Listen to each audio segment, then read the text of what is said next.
Welcome back into the Sports Source, this segment of our program brought to you by Madisonville Marine. You know that you can't beat their prices. They're the best in East Tennessee. You can't beat the selection. It's huge.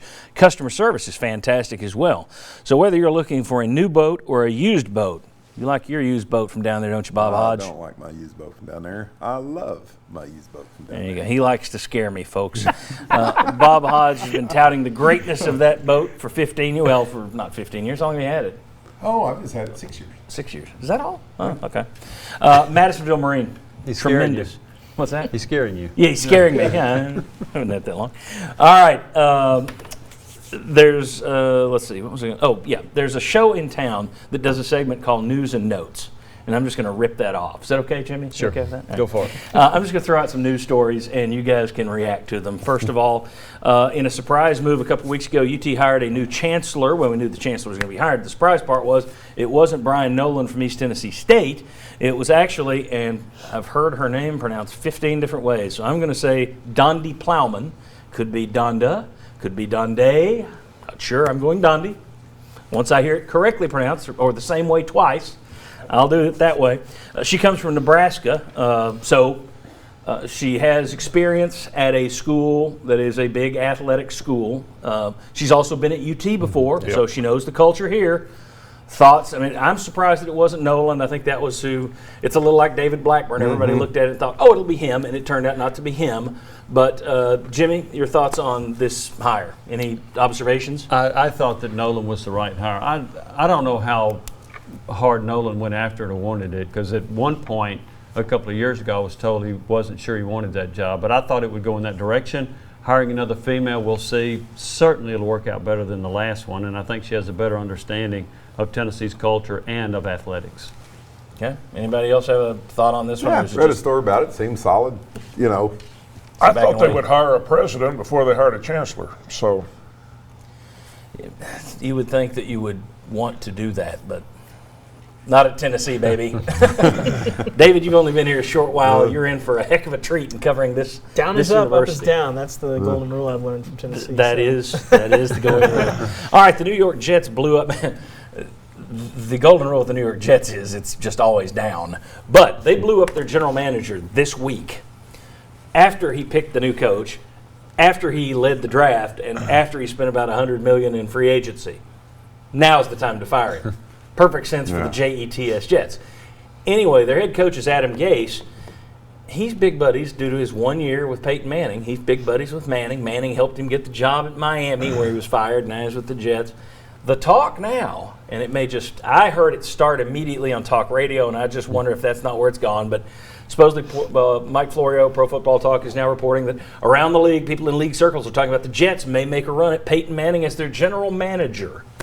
Thoughts on Peyton Manning to a GM's job with the Jets? I agree with Florio 100%. I think they'll make a run at him, and I don't think they'll get him. I mean, why would he want to do that? That place has been a mess for what, 40 years, if not longer? Yeah.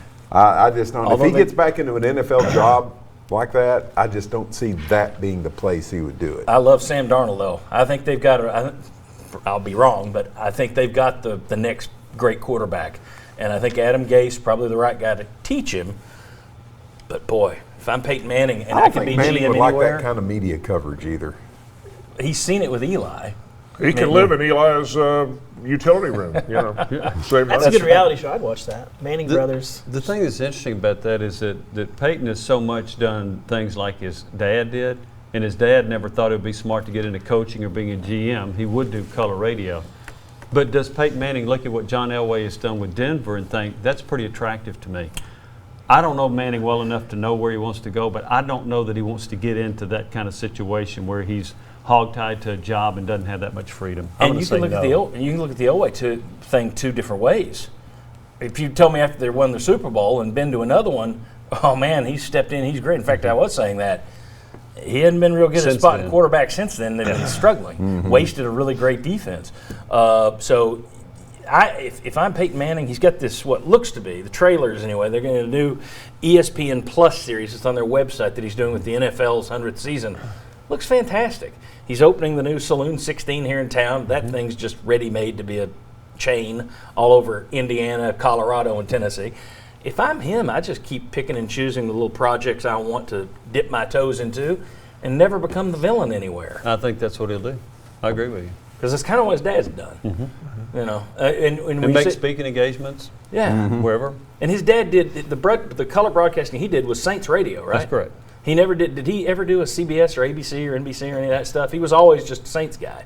He was, but he also did some guest appearances in Right, studio with right. CBS and things like But that. he was never the week in, week Right, out guy, which I think asked Jason Witten how tough that can be.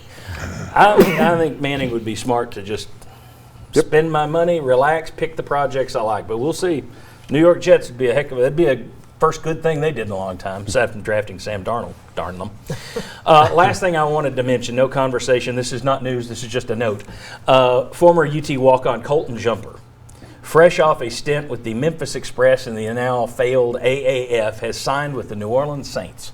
I mention this because that walk-on, when he was here, Bob Shoop kept playing him.